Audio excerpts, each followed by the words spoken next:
For Lilley. For the last 2.5 years, the community I represent on the north side of Brisbane has suffered greatly from the Liberal National Party's savage cuts to health services, particularly frontline health services on the north side. We've seen virtually the destruction of the Eventide nursing home and all of the pain that has caused for the local community. And in fact, last Saturday morning I was out with 50 or 60 local residents, again talking about the systematic destruction of that facility and the uncertainty about its future. Now, of course, there's a double whammy happening on the north side. It's not just the cuts from the Newman government, but also the cuts from the Abbott government. And the north side is home to two very significant hospitals, the Royal Brisbane Hospital and, of course, the Prince Charles Hospital.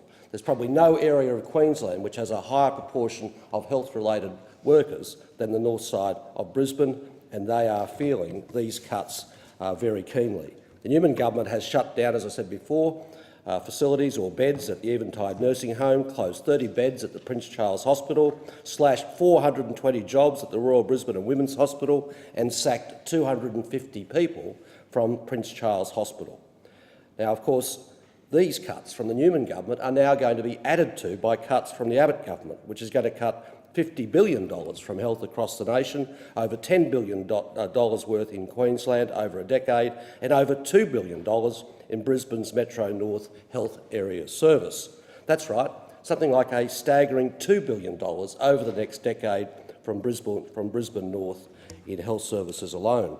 That's the equivalent of sacking 1 in 5 nurses, sacking 1 in 3 doctors, and closing 1 in 13 hospital beds.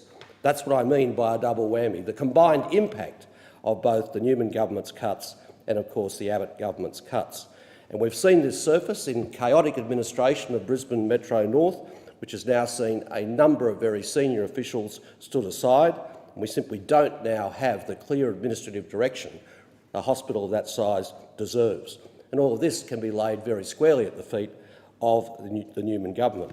We had another disturbing event last week where Prince Charles Hospital senior medical professionals wrote to the Health Minister last week to complain about the lack of service and capacity of the new paediatric department.